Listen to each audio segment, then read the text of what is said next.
출애굽기 36장 지금 함께 읽은 8절에서부터 39장까지는 이제 성막과 관련된 모든 일체의 것들을 실제로 만들었다 하는 내용을 다루고 있습니다.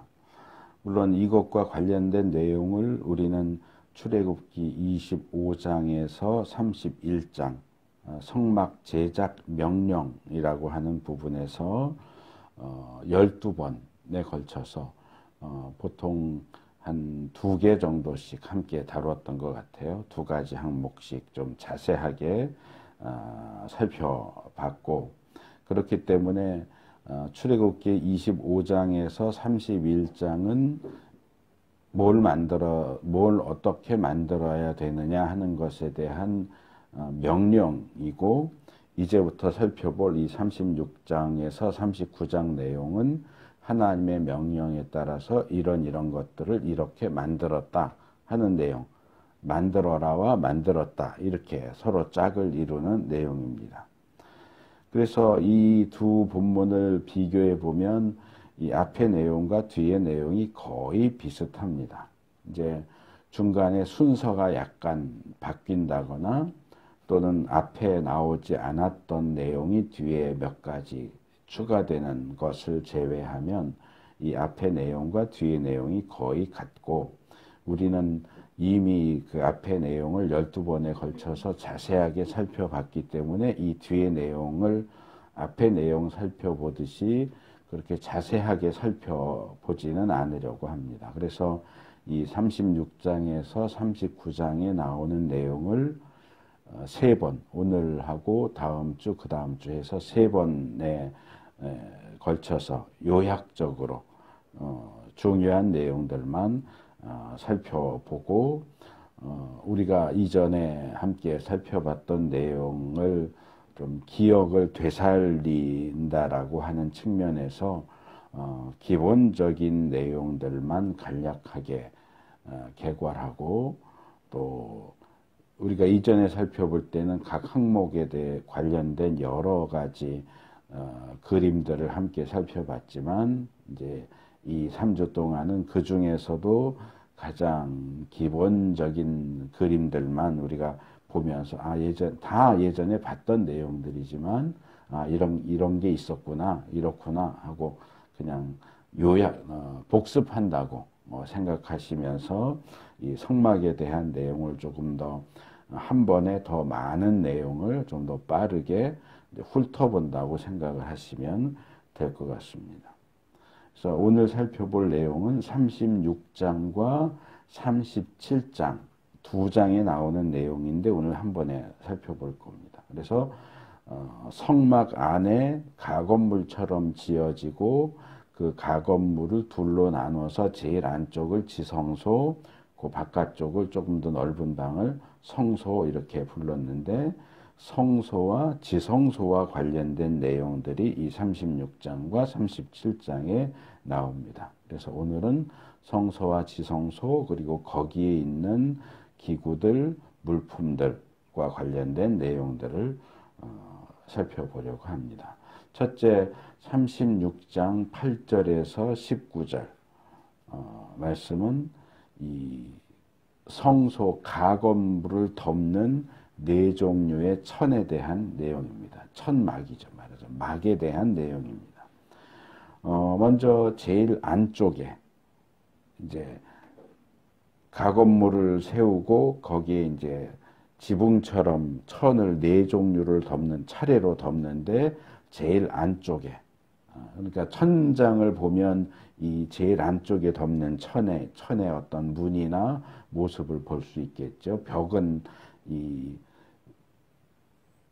널판지 기둥으로 쭉 촘촘하게 막아서 세웠기 때문에 벽 쪽은 천이 보이지 않을 거고, 덮고 있는, 뚫려 있는 그 윗부분, 천장 부분만 이 천이, 첫 번째 천만 보이게 될 겁니다.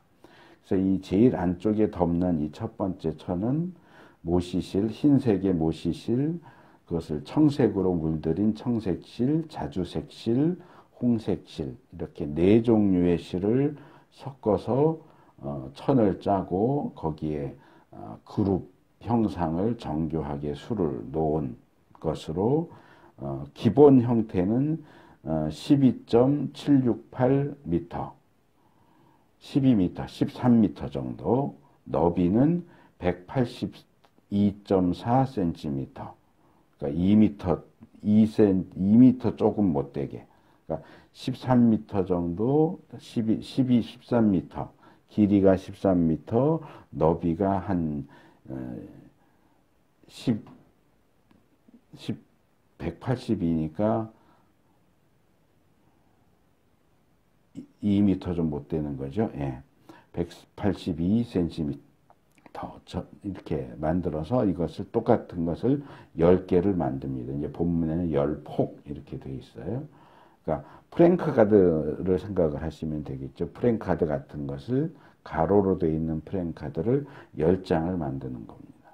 그리고 그것을 다시 5장씩을 나란히 이어서 아마 이렇게 꼬매는 거죠. 꼬매서 5장씩 2개 묶음을 만들고 이 2개를 다시 연결을 하는데 5장씩을 엮을 때는 아마 그냥 실로 꼬매서 5개 묶음으로 이제 이건 한 벌이라고 되어 있어요. 한 벌을 만들지만 이 2 벌로 되어 있는 5장씩 되어 있는 것을 연결할 때는 이 서로 접촉되는 면에다가 구멍을 뚫고 실로 이제 고라고 되어 있는데 구멍을 얘기하는 겁니다. 저런 갑자기 단어가 생각 안 나지? 갑자기 생각이 안 나. 이렇게 치는 거 이거 단어가 생각이 안 나. 네, 커튼을 거는 저 위에 봉을 끼우기 위해서 구멍 만들었잖아요. 구멍 만들고 지금 저 경우는 쇠로 이렇게 주위를 했는데 이것은 저렇게 구멍을 만들고 그 동그란 구멍을 실로 이렇게 다 해가지고 그렇게 50개를 만들었다는 얘기예요. 이쪽에도 50개, 저쪽에도 50개. 그리고 이 50개를 서로 마주보게 하고 고리로 만들어서 고리를 뭐 이렇게 C자형으로 만들었는지 S자형으로 만들었는지 그건 모르겠지만 어쨌든 고리를 이쪽과 저쪽을 같이 끼우게 해서 이제 결국 10개가 서로 다 연결되도록 그렇게 만드는 형태입니다. 그게 이제 제가 교회 카톡방에 보내드린 이전에 다 보내드렸던 그림이에요. 열폭 앙장 그림. 이제 개역에는 앙장이라고 되어 있어서 그래서 이게 세로로 되어 있죠. 이게 이제 위에 보면 5개가 쭉 나란히 있고 밑에 5개가 나란히 있고 여기는 고가 하나, 둘, 셋, 넷, 5개씩밖에 안 나오지만 50개입니다. 50개가 쭈르르니 이렇게 구멍이 뚫려 있고 그것을 금 갈고리로 연결을 해서 이렇게 10개를 이은 겁니다. 그래서 이제 이거는 이렇게 세로로 되어 있지만 두 번째 보내드린 게 이제 그 위쪽에 두 번째로 덮는 염소털로 짠 천으로 만든 그 천인데 이거는 지금 가로로 되어 있죠. 그래서 우리가 보통 성막을 얘기할 때는 동쪽이 입구기 때문에 이렇게 방향을 인터넷에서 찾아보면 방향이 굉장히 다양하게 나오지만 가장 기본으로 생각을 하는 것은 동쪽으로 이렇게 직사각형으로 그려져 있는 것이 가장 기본적인 형태라고 생각하면 이 두 번째 염소털 천으로 짠 천은 그 기본 그대로 이렇게 덮으면 되겠죠. 그대로 덮는 형태고 이 첫 번째 천은 이렇게 삥 돌려서 90도 삥 돌려서 덮어야 되겠죠. 그렇게 해서 제일 안쪽에 덮도록 만들었고 그 다음에 두 번째로 덮는 천은 염소 털로 짠 천이고 이 첫 번째 천보다 약간씩 한 1m 정도씩 커요. 그래서 길이는 13.68m, 너비는 거의 똑같이 182.4cm인데 첫 번째 천은 10장을 만들어서 붙였다면 이 두 번째 것은 11장을 만들기 때문에 너비가 똑같긴 하지만 결국 좌우 길이로 볼 때는 한 장이 더 있는 셈이니까 그만큼 더 길게 만든 거죠. 11개를 만들어서 똑같은 방식으로 6개, 5개 묶고 그 6개짜리 한 벌과 5개짜리 한 벌을 역시 구멍 50개씩 뚫고 이번에는 놋 갈고리, 금 말고 놋으로 만든 갈고리로 연결해서 두 번째로 그 가건물을 덮게 됩니다.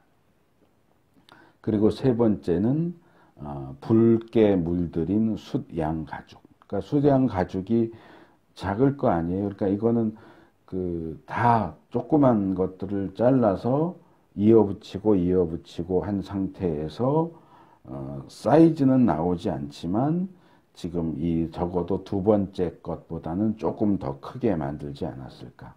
그래서 첫 번째 것보다 두 번째 것이 좀 더 큰 거 보니까 세 번째 것은 두 번째 것보다 조금 더 크고 네 번째 것은 세 번째 것보다 조금 더 크고 아마 그런 식으로 안에 있는 것을 다 덮어버릴 수 있도록 그렇게 만든 것 같아요. 그래서 세 번째는 붉게 물들인 숫양 가죽을 꼬매서 막을 만들었고 제일 바깥에 네 번째는 돌고래 가죽으로 만든 막을 만듭니다. 이것은 이제 방수 기능이 있으니까 이 천으로만 이렇게 덮어도 물이 새지 않도록 하기 위해서 돌고래 가죽으로 만든 것으로 보입니다. 그래서 이것들을 순서대로 안쪽부터 해서 이 가건물을 덮죠. 그래서 두 번째 보내드린 그림이 염소털 천, 보통 이런 색깔로 많이 돼 있고 네 번째 그림을 보셔도 첫 번째 것이 얼룩얼룩한 붉은색 계통 천이고 그 다음에 이렇게 두 번째가 흰색으로 되어 있죠. 염소털 천이 이 두 번째 그림에는 좀 베이지색처럼 되어 있고 세 번째는 붉은색 거의 주홍색 자주색처럼 보이는데 그 다음에 네 번째는 좀 이 돌고래 가죽이라고 했는데 뭔가 좀 얼룩얼룩한 그런 모양으로 이렇게 되어 있는데 제가 세 번째 그림을 함께 보내드린 이유는 전에도 설명한 것처럼 이 색깔 때문에 그래요. 이 지방의 염소는 거의 90% 이상이 검은 양이에요. 염소가 검은 염소예요. 그러니까 염소 털을 가지고 천을 짜면 여기서처럼 흰색 천이 나오는 게 아니고 거무스름한 천이 나와요. 그래서 이 세 번째 그림을 보시면 이제 공중에 떠 있잖아요. 네 종류 천이. 근데 두 번째 것이 염소털 철인데 거무스름하게 되어 있죠. 이 색깔이 맞는다는 거예요. 거무스름한 색깔이 두 번째. 세 번째는 붉은색, 네 번째는 뭐 비슷한데 역시 좀 거무스름하고 또는 네 번째 것처럼 얼룩얼룩하고. 근데 이제 첫 번째는 세 번째 그림은 염소털 천은 거무스름하게 잘 묘사를 했는데 또 첫 번째는 또 흰색으로 해놨는데 이 첫 번째는 여기 네 번째 것처럼 붉은색 계통으로 네 가지 종류 색깔 실을 섞어서 짰으니까 거기에 두 가지가 자주색, 홍색 이러니까 전체적으로는 좀 붉은색 계통이었을 거로 생각을 해요. 그래서 붉은색 계통의 제일 안쪽 안쪽 천, 두 번째는 검은색 계통의 염소털로 짠 천, 세 번째는 이건 이제 여기부터는 가죽이에요. 수대양 가죽, 붉게 물들인 수대양 가죽, 네 번째는 돌고래 가죽. 이렇게 해서 덮은 모습이 이제 네 번째 그림에 제시되어 있는 겁니다. 일반적으로 이제 교회에서나 뭐 설교에서나 또는 뭐 성막 세미나 뭐 이런 거 많이 하는데 그런 데서 제시되는 가르침들을 보면 이런 막에 사용되는 재료나 색깔이나 기능이나 이런 것들에 지나치게 의미를 부여하면서 그것들을 예수님과 연관시키려고 하는 그런 시도들을 거의 성막에 대한 가르침의 한 80% 정도는 그렇게 잘못 가르치는 것 같아요. 근데 너무 그렇게 일일이 다 의미를 부여하고 이거는 예수님의 뭘 가리키고 이건 예수님의 뭘 가리키고 그런 식으로 주장하는 것은 오히려 비성경적이고 불건전합니다. 그래서 이 천들, 이 천막은 그냥 이 성소와 지성소 위를 이렇게 덮어서 거기를 분리되어 있는 하나의 공간, 하나님의 집으로 구분하고 이제 또 이 사막 지역은 낮에는 덥고 밤에는 춥고 이렇잖아요. 그러니까 이런 기후의 급격한 변화에 많이 영향을 받지 않도록 보호하는 그런 몇 가지 역할, 그리고 상징적으로는 우리가 살고 있는 이 여기에서 하나님이 계시는 하나님 나라로 향한다고 할 때는 바깥으로 계속 이동을 해야 되잖아요. 이 지구를 떠나서 우주를 떠나서 하나님 나라 이렇게 바깥으로 점점 나가야 하나님이 계시는 곳으로 갈 수 있다. 보통 그렇게 구약에서는 북쪽 하늘에 하나님이 계신다 이렇게 보통 얘기를 하거든요. 신화적인 측면에서. 근데 이 성막은 일반적인 것을 거꾸로 뒤집어서 이 바깥에서 안쪽으로 들어갈수록 하나님 계시는 곳으로 가까이 간다. 그래서 바깥으로 나올수록 투박하고 안으로 들어갈수록 더 화려해져요. 하나님의 궁정에 더 가까이 간다라고 하는 식으로 생각을 하면 궁정에 더 가까이 갈수록 사용되는 재료도 더 화려하고 더 비싸고 더 좋은 것들이 되고 바깥으로 나올수록 좀 더 뭔가 투박하고 좀 가치가 덜 나가고 하는 이런 형식으로 되어 있다. 이 정도만 생각을 하시면 될 것 같고 그 이상의 뭐 빨간색은 예수님의 피고 뭐 이런 식으로까지 하는 가르침에 대해서는 크게 의미를 두지 않으시는 것이 좋겠다 말씀을 드리고요. 두 번째로 36장 20절에서 34절 부분에서는 널빤지에 대해서 다룹니다. 그러니까 이 성소와 지성소를 하나의 분리된 공간으로 만들기 위해서 벽을 쌓거든요. 이것을 이제 기본은 나무로 그리고 밖에는 금으로 싼 이 널빤지를 쭉 연결해 가지고 디귿자 형태로 벽을 세웁니다. 천장은 없어요. 천장은 아까 말한 4개의 천을 그냥 덮는 걸로 대신하고 벽만 이렇게 쌓는데 이 벽으로 사용되는 그 나무 기둥, 이제 성경 번역을 이제 널판지라고 번역을 했는데 실제로는 이 널판지라기보다는 정사각형 기둥에 가깝다 하는 거 전에 말씀을 드렸어요. 여기 이제 이 5번째 그림, 제가 이번에는 일부러 번호를 쭉 붙여서 보내드렸어요. 5번째 그림 보시면 이 정사각형 기둥으로 되어 있는 게 보이는데 이게 기본적인 형태인 것 같아요. 정사각형 기둥. 그래서 아카시아 나무로 길이는 4.56m, 그러니까 4m 반이죠. 4m, 4.5m. 그러니까 굉장히 높은 거예요. 보통 사람이, 제가 키가 170인데 저를 3명에서 4명 정도 쌓은 높이니까 굉장히 높은 거죠. 아마 우리 이 창고 건물이 그 정도 되려나요? 이 창고 건물이 한 그 정도 된다고 생각하면 될 것 같아요. 이 정도 높이, 굉장히 높은 거죠. 굉장히 길고 높은 거죠. 이 길이가 4.56m, 그리고 이 가로 세로 너비는 똑같이 68.4cm.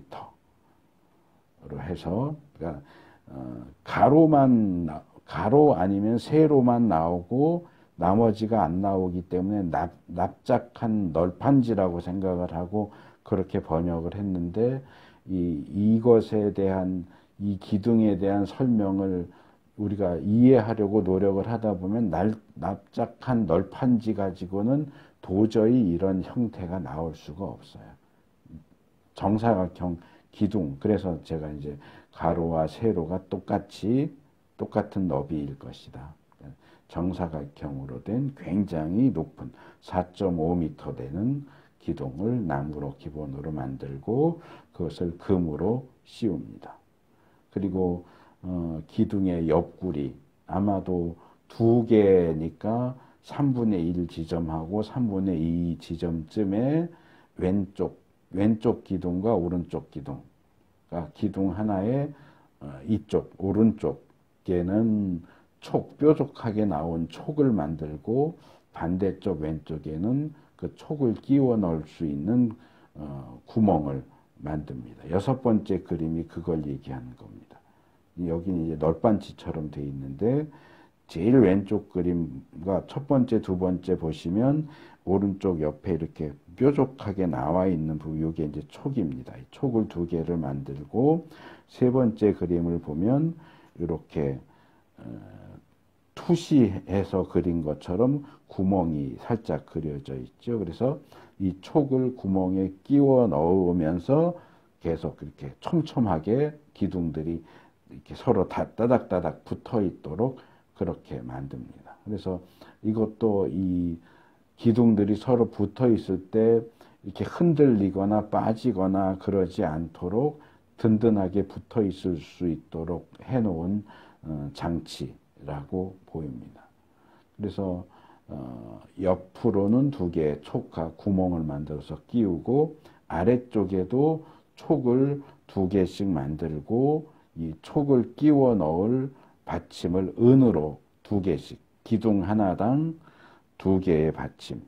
여기 이 네 번째 그림에는 기둥이 하나밖에 안 돼 있는데, 이거는 그림을 제가 안 보내드렸네요. 이거는 이제 이 성소, 지성소 아니면 바깥 성막들에 되어 있는 그 기둥은 이렇게 받침을 하나씩만 만드는데, 성소, 지성소의 기둥에 사용하는 기둥은 받침이 나무 기둥 하나씩 받침이 2개.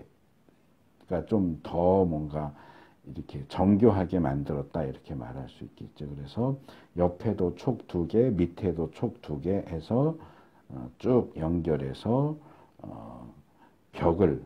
가벽을 만들 수 있도록 그렇게 합니다. 그리고 그렇게 했을 뿐만 아니라 이 벽이 더 튼튼하게 세워질 수 있도록 이 기둥 중간에 구멍을 뚫습니다. 그래서 7번째 그림이 그거예요. 여기 보시면 제일 오른쪽에 하나 따로 떨어져 있는 거 보시면 이 중간에 구멍이 뚫어져 있고, 왼쪽에 4개를 연결해 놓은 거 보시면 그 가운데 이 기둥이 저기 가로로 막대기 같은 게 5개가 되어 있는데 4개는 옆에 붙어 있고 1개가 그 중간에 이 기둥을 통과해가지고 중앙을 통과해서 쭉 끼워져 있는 걸 볼 수 있죠. 그러니까 겉에서 볼 때는 이 중간 기둥은 보이지가 않겠죠. 속에 들어가 버리니까. 그래서 이걸 또 중간에 가로다지라고 그래요. 이 가로다지를 중간에 뚫어가지고 쭉 연결할 수 있도록 그렇게 하고, 그 다음에 바깥쪽에는 이 고리를 4개를 만들어서 이 고리들 사이로 해가지고 4개의 이 가로다지를 끼울 수 있도록. 그래서 8번째 그림을 보시면 이거를 디귿자 형태로 결합한, 그러니까 천을 씌우지 않은 상태의 벽인데, 이쪽에 보시면 바깥에서 볼 때 이 4개의 가로다지가 쭉 연결되어 있는 게 보이죠. 그래서 이 굉장히 나무에다가 금을 입힌 거지만 굉장히 이 벽이 튼튼하게 세워져 있을 수 있도록 아주 센 강풍이 불어도 이게 흔들리거나 넘어가거나 하지 않도록 굉장히 튼튼하게 이 벽을 만들도록 그렇게 했던 것을 볼 수 있습니다. 그래서 이 기둥은 길이 방향으로, 그러니까 남쪽과 북쪽, 직사각형 벽돌처럼 생각을 하시면 남쪽과 북쪽에는 기둥이 20개씩, 그리고 서쪽에는 6개, 이렇게 해가지고 오른쪽, 동쪽은 없어요. 거기는 입구기 때문에 여기는 이제 8번째 그림 보시면 기둥을 5개만 세워놓고 휘장을 쳐놓은 게 있는데 여기 이제 입구로 사용을 하기 때문에 여기는 벽을 만들지 않아요. 여긴 튀어놓고 이렇게 길쭉한 디귿자 형태로 이렇게 벽을 성소와 지성소를 사용할 공간을 만들기 위해서 만들어 놓은 것이 8번째 그림입니다.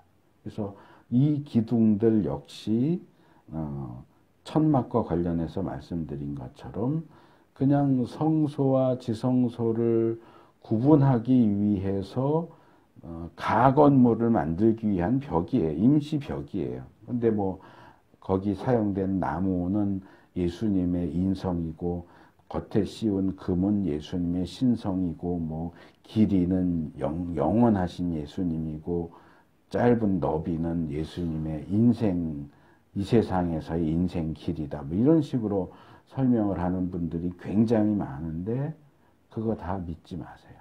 잘못된 가르침이에요. 그냥 이 출애굽 이후에 이 상황에서 성막을 짓기 위해서 이 재료들을 구해다가 그냥 이런 형태로 만든 거지 여기에 일일이 하나하나에 다 의미를 부여해서 이건 예수님의 인성이고 이건 예수님의 신성이고 이건 인성으로서 30년 살았던 30년 기간을 얘기하는 거고 하나님으로서 영원토록 사시는 영원한 길이를 얘기하는 거고 그런 건 아무것도 맞는 말이 없어요.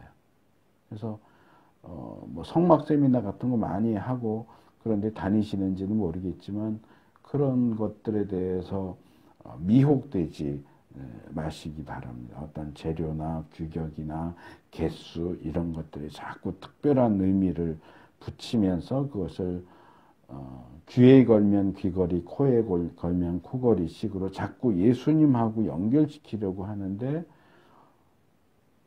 그런 부분에 대해서 우리가 좀 잘 분별할 필요가 있습니다. 세 번째로 36장 35절에서 38절은 이제 휘장입니다. 여기 8번째 그림에도 살짝 이제 보이는데 이 디귿자로 보면은 이 터져 있는 오른쪽, 동쪽에 보면 여기도 제일 바깥쪽에, 그러니까 성소의 입구에도 기둥이 5개가 세워져 있고 휘장을 쳤고 그 안쪽에 보면 지성소 입구에는 기둥을 4개를 세우고 역시 휘장을 쳤어요.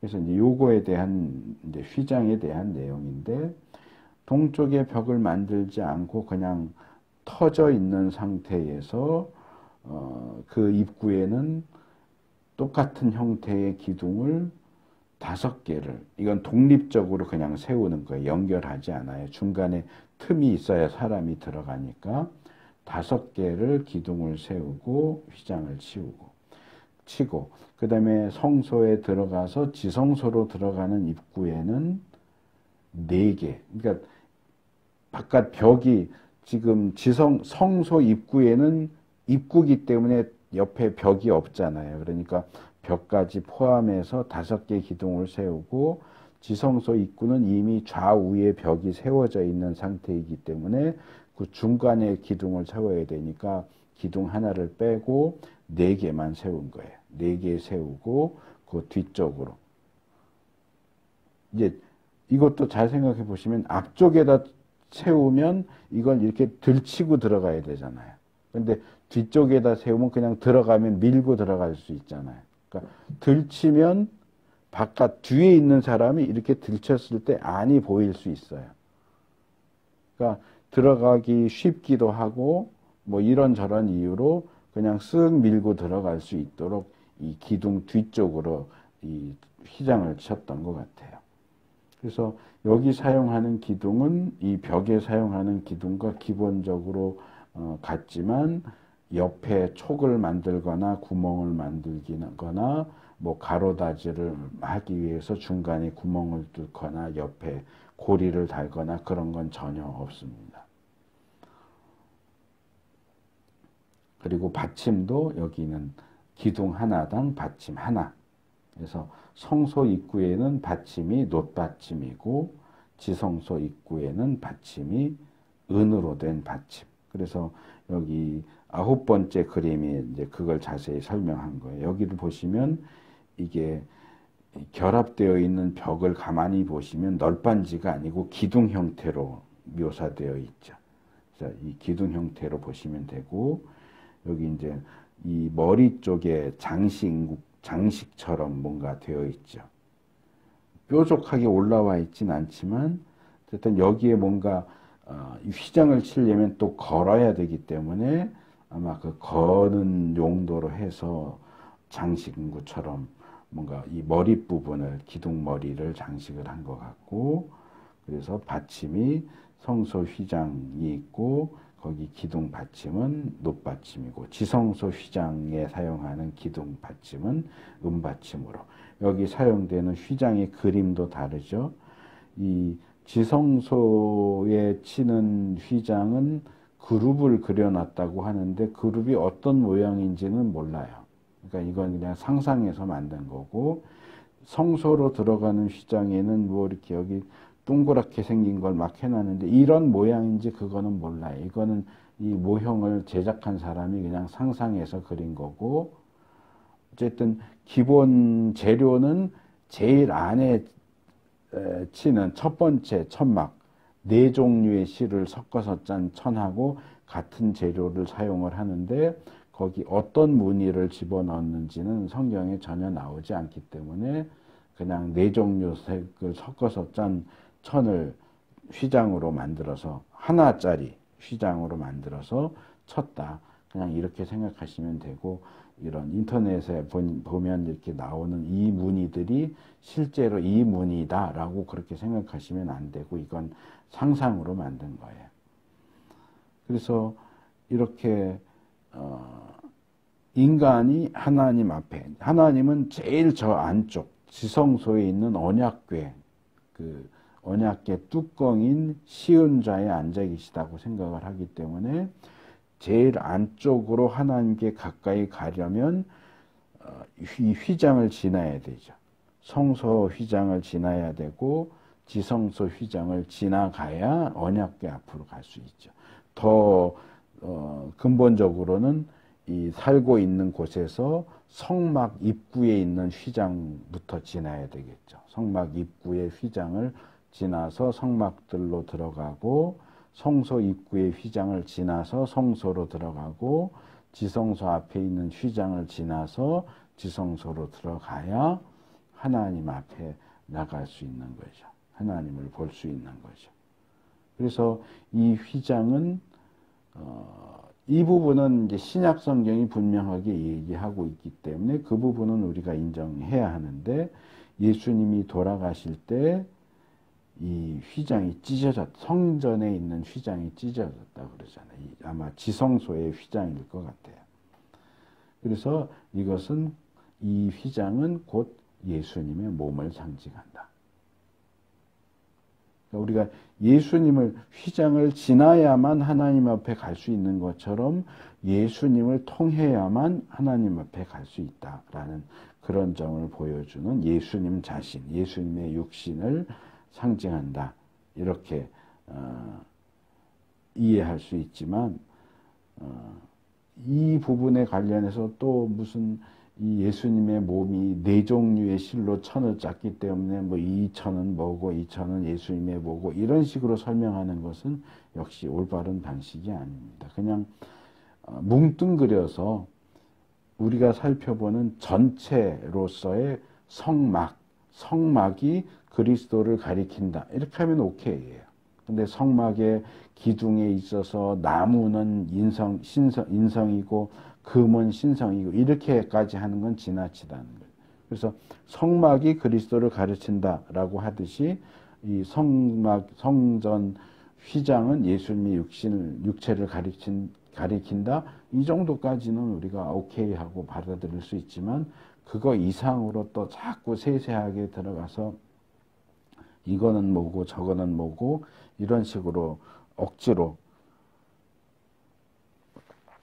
다 의미를 부여하는 것에 대해서는 받아들일 수 없는 부분이다 말씀을 드리고, 그 다음에 요 이제 36장은 이렇게 해서 성소, 지성소를 만드는 데 사용되는 기본적인 물품들, 그러니까 덮는 천막, 벽을 세우는 기둥, 그 다음에 입구에 세우는 기둥과 휘장, 이렇게 세 가지를 얘기했고요. 이제 37장으로 넘어오면 이 성소와 지성소에 있는 물품들에 대한 얘기로 넘어갑니다. 그래서 먼저 37장 1절에서 9절은 제일 안쪽 지성소에 두는 언약궤에 대해서 이야기를 합니다. 이 언약궤는 기본 궤짝은, 밑에 있는 궤짝은 역시 아카시아 나무로 만들고 금으로 씌워요. 길이는 1.14m, 1.14m, 너비는 68.4cm, 높이는 역시 68.4cm. 뒤주같이 생각을 하시면 돼요. 뒤주같이 생긴 궤짝이에요. 그리고 거기 뚜껑은 별개로 순금을 쳐서 만드는데 이 뚜껑은 그 위쪽에 그룹 형상을 양쪽 끝에다가 새깁니다. 여기 10번째하고 11번째 그림 사진을 보시면 모형이 이 언약궤 다룰 때 제가 이 그룹 형상이나 이런 것들 설명하느라고 여러 종류의 그림들을 보여드렸는데 여기서는 제가 그냥 가장 성경의 묘사와 비슷해 보이는 것 2개만 보내드렸어요. 그래서 첫 번째하고 두 번째. 궤짝 부분은 첫 번째가 더 맞는 것 같고 그룹 모양은 두 번째가 더 맞는 것 같고 그래요. 제가 생각할 때는. 그래서 궤짝이 밑에 부분에 있고 그 궤짝 안에는 돌판, 아론의 쌍난 지팡이, 만나를 담은 금 항아리, 보통은 이제 히브리서에 그렇게 얘기를 하는데 저는 구약의 묘사에 따라서 돌판만 넣었을 거라고 생각을 해요. 그래서 이 궤짝 안에는 십계명을 기록한 돌판 두 개의 돌판이 들어가 있고 그 위에 금으로 만든 뚜껑, 이 뚜껑은 이름이 따로 있어요. 속죄판이라고 그래요. 죄를 속해주는 판. 나중에 1년에 한 번씩 대속죄를 지킬 때 이 속죄판에다가 피를 뿌려요. 그래서 길이와 너비가, 두께는 나오지 않는데 길이와 너비가 이 궤짝하고 똑같아요. 그래서 여기 언약궤 첫 번째 그림 보시면 이 궤짝이 있고 뚜껑이 있는데 사이즈가 꼭 똑같이 나오죠. 이게 맞는 거예요. 근데 어떤 사진들을 보면 뚜껑이 더 크게 나와요. 뚜껑 더 크게 만들어진 건 잘못 만든 거예요. 뚜껑과 궤짝의 이 사이즈, 가로, 세로가 똑같기 때문에 이렇게 첫 번째 것처럼 여기 두 번째 것도 보시면 뚜껑이 조금 더 크게 보이죠. 뚜껑이 크게 보이면 잘못된 거예요. 사이즈가 길이와 너비가 궤짝과 뚜껑은 똑같습니다. 그렇기 때문에 이렇게 똑같이 해야 맞아요. 그리고 이 뚜껑 위쪽에는 뚜껑과 연결해서 양쪽 끝에 그룹을 하나씩 둘을 만들어요. 그래서 날개는 위쪽으로 뻗지만 속죄판을 이렇게 덮는 형태로. 그래서 제가 이 첫 번째보다 두 번째 그룹 형상이 더 성경의 묘사와 맞다고 말씀을 드리는 거예요. 일단 이 뚜껑 제일 끝에 있다는 것, 그리고 이 그룹이 날개를 위쪽으로 펼치지만 이렇게 위로만 펼치는 게 아니고 속죄판을 덮는 형태로 뻗치고 있다. 그러니까 이 두 번째 날개의 모습이 제일 정확해요. 그리고 얼굴은 이 뚜껑 쪽을 향하면서도 서로 마주 보고 있다. 근데 첫 번째 그림을 보시면 고개를 아예 푹 숙이고 있잖아요. 그러니까 바닥만 보지 서로 마주 보지는 않고 있어요. 근데 이제 두 번째는 살짝 숙이면서도 마주 보는 모양이기 때문에 이 그룹의 형상은 두 번째 그림이 더 맞습니다. 첫 번째 것은 그룹 형상이 조금 성경의 묘사와 맞지 않아요. 그래서 이 언약궤 안에는 두 돌판이 들어있어요. 그래서 이것을 언약궤, 하나님과의 언약을 증거하는 궤라고 부르고, 이 그룹 형상이 있는 언약궤 뚜껑은 속죄판이라고도 하고, 특별히 이 그룹 두 개의 부분에 대해서는 은혜를 베풀어 주시는 보좌, 그래서 시은좌, 또는 은혜를 베풀어 주시는 장소, 그래서 시은소, 그렇게 부릅니다. 그래서 거기 하나님이 앉아 계시다고 보는 거예요. 하나님이 거기 앉아 계셔서 자기 백성에게 은혜도 베푸시고 그들의 죄도 속해 주시고 그들을 만나 주시는 자리가 바로 이 시은좌다. 이 성막에 있어서 가장 핵심적인 기구라고 말할 수 있죠.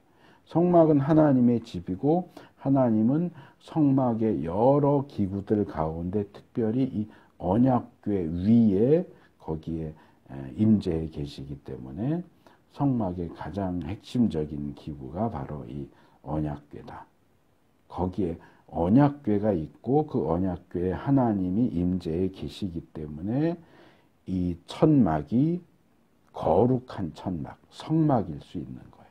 거기 언약궤가 빠지면 사실상 거기를 거룩한 천막이라고 부르기 어려워져요.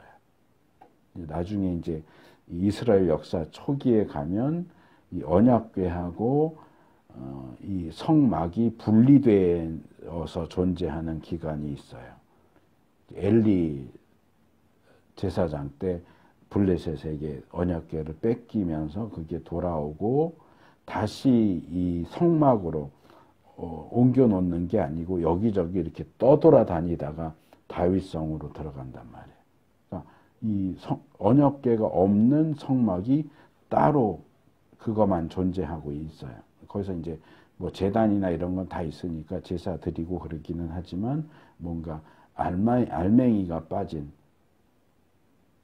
그런 안고 없는 팥빵 같은 그런 형태로 존재했던 시기도 있었다. 그래서 성막이 성막일 수 있는 가장 중요한 요소는 바로 언약궤다 하는 거 기억할 필요가 있고요. 그 다음에 37장 10절에서 16절은 떡상입니다. 그러니까 이제 지성소에는 언약궤 하나만 있고 성소에는 3개의 기구가 있는데 떡상은 이렇게 들어가서 오른쪽에 있어요. 등잔대는 들어가서 왼쪽에 있고 분향단은 정면에 바로 이 지성소로 들어가는 입구 바로 앞에 있어요.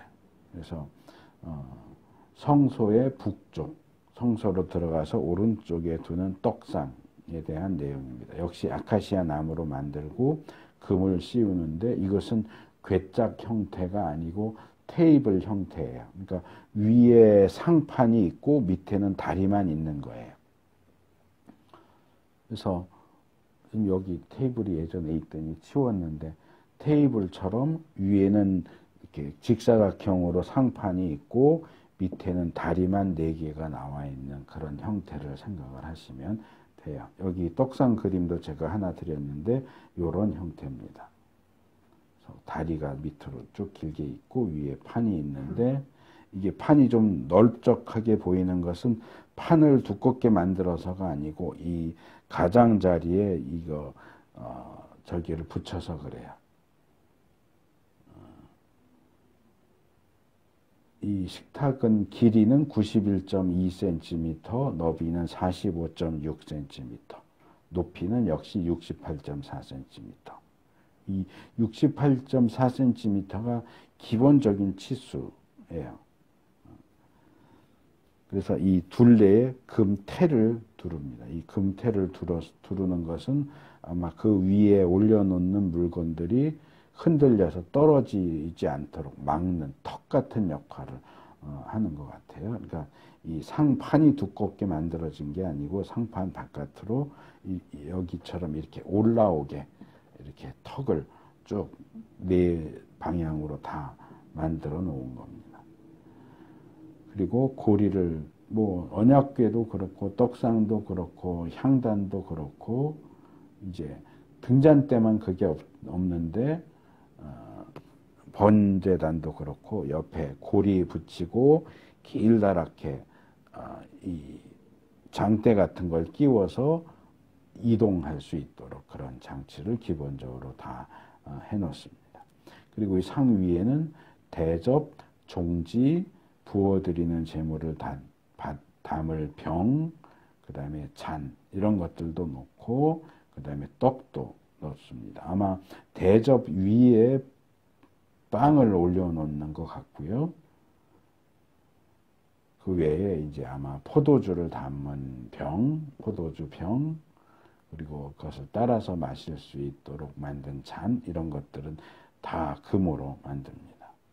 그래서 이 12번째 그림이 떡상 할 때 가장 기본적으로 표준적으로 제시되는 모습인데 이 그림의 경우는 떡이 너무 크게 만들어져 있어서 다른 대접이나 병이나 이런 거 놓기에 좀 불편해 보이는데 있기는 다 있어요. 이 그림 확대해서 보시면 떡 있고 그 떡들 사이 앞쪽에는 잔이 있고 떡들 사이 뒤쪽에는 병 같은 게 있어요. 아마 대접은 이 떡을 놓은 바닥에 있겠죠. 그러면은 아주 꽉 차게 대접, 종지, 병이 다 이렇게 올라가게 되는데 굉장히 답답해 보이죠.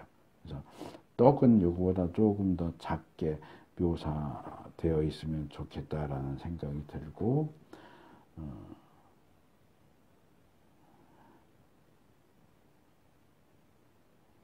그래서 제가 등잔 때 소개하느라고 보내드린 첫 번째 그림 보시면 등잔 때 사이즈 보여드리느라고 제가 이걸 보내드린 건데 여기 보시면 세 개가 다 나와 있죠.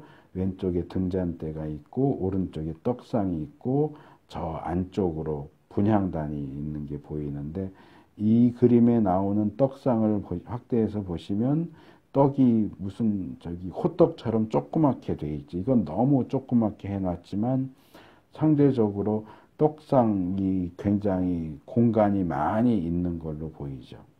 그래서 이게 다 장단점이 있는 것 같아요. 이 떡이 크기가 상당히 크기 때문에 크게 묘사해야 되는 건 맞는데 그만큼 이 또 상의 넓이도 또 감안해야 되는데 이런저런 것들 떡 하나가 0.9리터 거의 1리터에 가까운 이 밀가루를 사용해서 만들기 때문에 또 이게 익히면 좀 더 커질 수도 있잖아요. 반죽한 것보다. 그러니까 이 떡 사이즈는 이 떡상에서 보내드린 사이즈가 더 맞는 것 같아요. 이 등잔대에 있는 거기에 나오는 떡 사이즈는 너무 작게 만들어져 있어요. 근데 이거 좀 더 퉁퉁하게 만들고 이 너비는 좀 좁게 만들었으면 더 좋았을 텐데 어쨌든 그래서 이 떡상은 하나님께서 하나님의 백성에게 육적인 양식, 영적인 양식을 주신다는 사실, 또 생명의 떡이신 예수님, 우리에게 양식을 주시는 하나님께 감사한 마음으로 우리가 수고하고 헌신한 결과를 하나님께 어떤 식사로, 하나님이 이 떡을 직접 드시는 건 아니지만 하나님께 식사 한 끼를 대접해 드린다. 그런 의미에서 이 떡을 이제 진설병이라고 이제 보통 얘기를 하는데 하나님께 밥상을 차려 드리는 거예요. 말하자면. 그래서 이 떡상은 밥상이고 이 떡상이 우리에게 교훈하는 것은 하나님과 하나님의 백성이 한 식탁에서 함께 먹고 마시는 식구다. 그래서 교회 안에서도 우리가 함께 공동 식사하는 것은 굉장히 중요하고 신약에서도 이렇게 믿는 백성들이 함께 식사하는 것에 대해서 예수님은 그것을 천국 잔치다 이렇게 이제 설명을 하시죠. 그래서 이 떡상은 천국 잔치를 상징하는 것이다 이렇게 생각하실 수 있습니다. 그 다음에 여섯 번째로 등잔대입니다. 37장 17절에서 24절. 이건 이제 성소의 남쪽이죠. 이제 들어가서 왼쪽에 놓는 등잔대입니다. 등잔대의 크기는 나오지 않아요. 다른 기구들은 뭐 길이가 얼마고 너비가 얼마고 높이가 얼마고 나오는데 등잔대는 그게 나오지 않아요. 대신 등잔대 하나가 34kg의 금을 쳐서 만들었다. 그렇기 때문에 이제 제가 비교하시라고 이 등잔대와 관련된 첫 번째 그림을 보내드린 거예요. 이게 굉장히 크죠. 거의 사람 키만큼 될 것처럼. 이게 이 덩어리가 아니고 이렇게 다 펼쳐서 가지 모양, 마치 나무 비슷하게 가지 모양으로 만들었기 때문에 사이즈가 굉장히 꽤 컸을 것이다.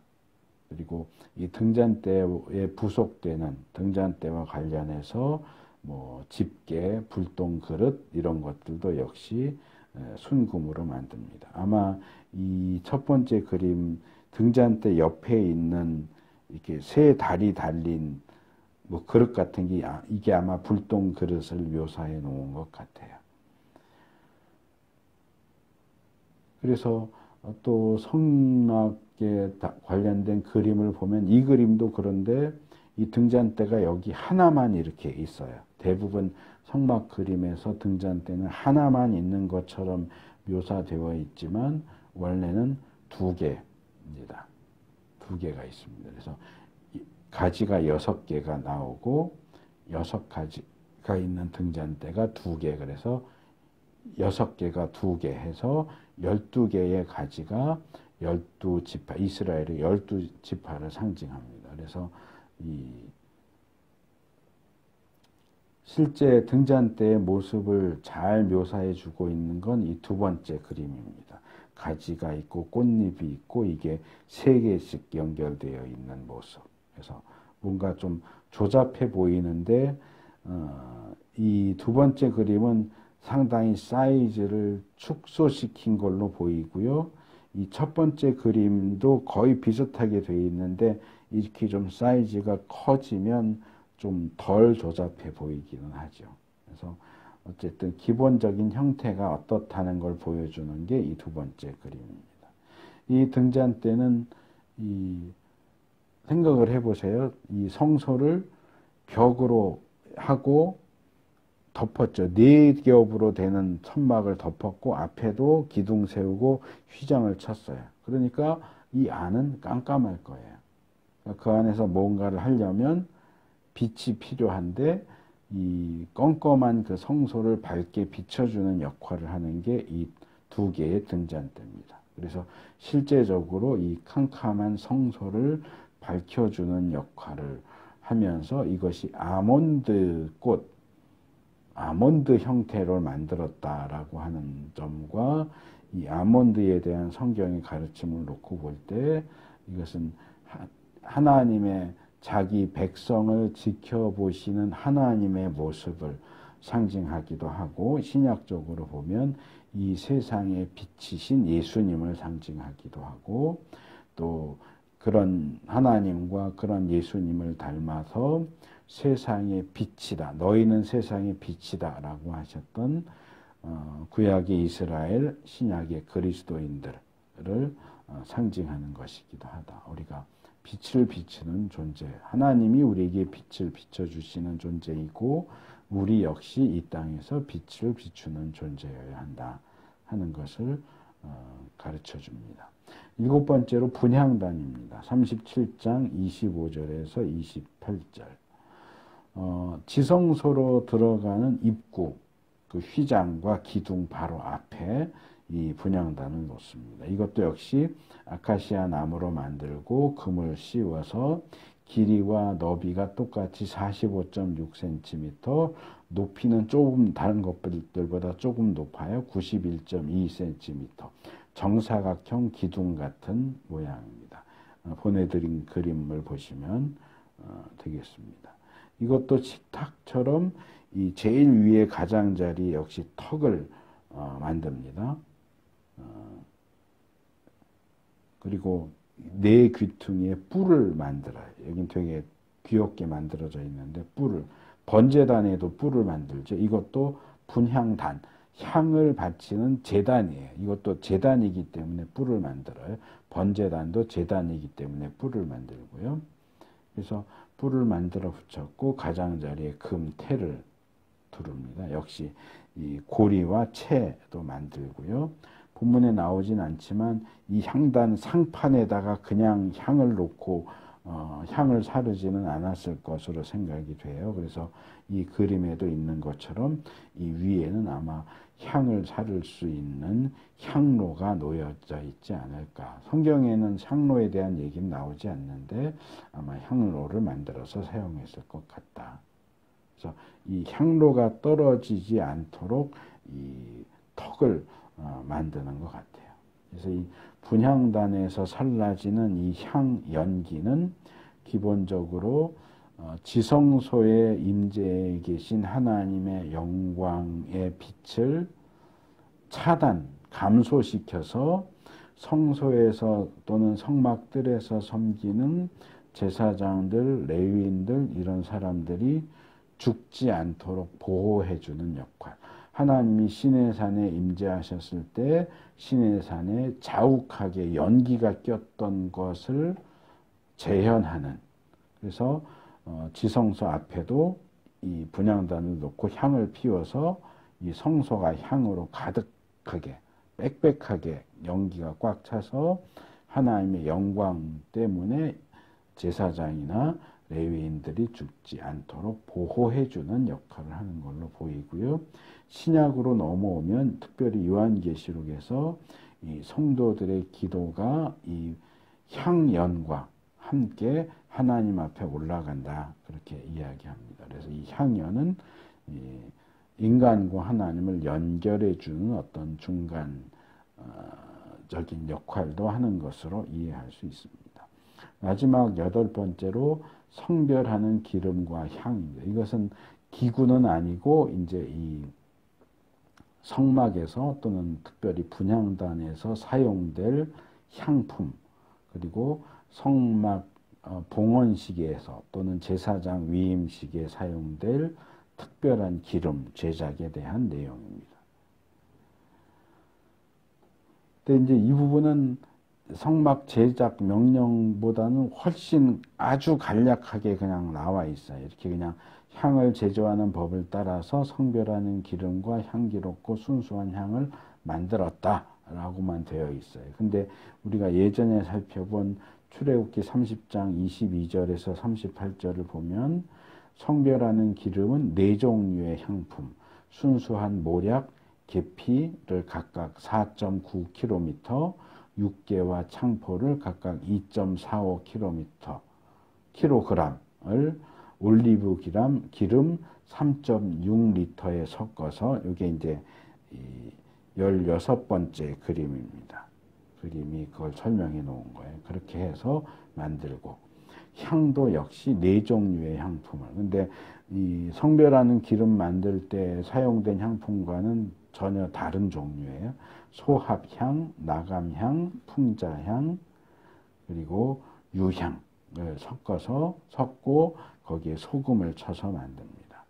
이게 이제 그 덩어리 찐 것들이 있기 때문에 그것들을 섞으면 이 마지막 17번째 그림처럼 이렇게 뭐 덩어리도 있고 가루도 있고 이렇게 섞여, 이 실제 팔레스타인 땅의 시장에서 팔고 있는 섞은 향, 여기 보시면 믹시드 인센스 이렇게 되어 있죠.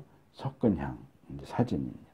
그래서 이 필요한 만큼 이렇게 빻아서 고운 가루로 만들어서 이제 분향단에서 사르는 걸로 아침 저녁에 사르는 걸로 보입니다. 그래서 이 성별하는 기름은 성막 기구들, 물건들과 제사장, 사람에게 발라서 그 물건들과 그 사람이 거룩해지도록 만드는 데 사용되는 겁니다. 근데 그것을 만드는 재료가 특별해서 그런 효과가 있는 게 아니고 하나님께서 그것을 그런 용도로 사용하도록 지정해 주셨기 때문에 그런 효과가 나오는 거지, 하나님의 명령도 없이 사람이 자기 마음대로 이 똑같은 재료로 똑같은 양을 섞어서 기름을 만든다고 해서 그걸 아무데나 바르면 그게 거룩해진다, 그런 건 아니에요. 그래서 이건 에덴 동산의 선악과나 생명과 또 우리가 하는 성찬식에 있어서의 빵과 포도주하고 비슷한 겁니다. 그런 것들 안에 뭐 사람을 죽게 만드는 요소, 사람을 지혜롭게 만드는 요소, 사람을 영생하도록 만든 어떤 성분이 들어있는 게 아니고 하나님이 그런 기능을 부여하셨기 때문이고, 하나님과 무관하게 그것 자체만으로는 의미가 없다고 봐야 되는 거죠. 그래서 이 기름도 거룩하게 하는 기능을 하지만 하나님이 그런 기능을 부여하신 그 한도 안에서 그런 것이 어떤 개인이 사적으로 그것을 만들거나 사용하는 것은 금지됩니다. 그러면 죽게 되어 있어요.